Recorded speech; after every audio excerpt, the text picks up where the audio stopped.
Gold loan और property के against loan लेना दोनों ही अपनी जरूरतों को पूरा करने के लिए प्राइम सॉल्यूशंस में से एक है, पर डिसाइड कैसे करेंगे?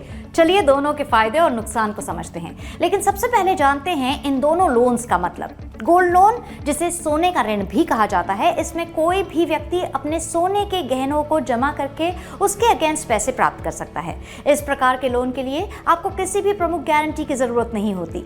इसके लिए आपको केवल अपने सोने के गहने की जरूरत होती है। लोन अगेंस्ट प्रॉपर्टी, जिसे प्रॉपर्टी के विरुद्ध ऋण भी कहा जाता है, इसमें कोई भी व्यक्ति अपनी प्रॉपर्टी के वैल्यू के आधार पर लोन प्राप्त कर सकता है। इस प्रकार के ऋण को प्राप्त करने के लिए आपको किसी भी प्रकार की कोई प्रॉपर्टी को प्रमुख गारंटी के रूप में रखना जरूरी होता है। आप अपना घर, दुकान या जमीन को दिखाकर इस प्रकार के ऋण को प्राप्त कर सकते हैं। अब देखते हैं इन दोनों के फायदे और नुकसान।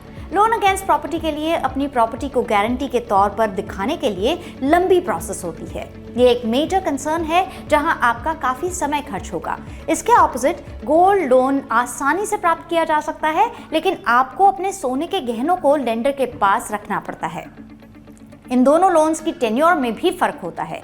यूजुअली लोन अगेंस्ट प्रॉपर्टी लंबे समय के लिए चलता है, व्हाइल गोल्ड लोन्स कम समय में क्लोज हो जाते हैं। ऑल्सो गोल्ड लोन प्राप्त करने के लिए एनीवन इज एलिजिबल जिनके पास सोना है, व्हाइल लोन अगेंस्ट प्रॉपर्टी के लिए काफ़ी एलिजिबिलिटी चेक्स होते हैं। तो समझदारी से निर्णय लेना बहुत ज़रूरी है जब आप गोल्ड लोन या लोन अगेंस्ट प्रॉपर्टी के बीच में चुनना चाहते हैं। आपको अपनी बिजनेस या पर्सनल ज़रूरतों के अनुकूल चुनना चाहिए और आपकी आर्थिक स्थिति को ध्यान में रखना चाहिए। दोनों प्रकार के ऋणों के मुख्य फायदे और नुकसान को ध्यान में रखते हुए आप सही निर्णय ले सकते हैं। ऐसे ही लोन्स के बीच का फर्क समझने के लिए हमारे चैनल को आज ही सब्सक्राइब कीजिए।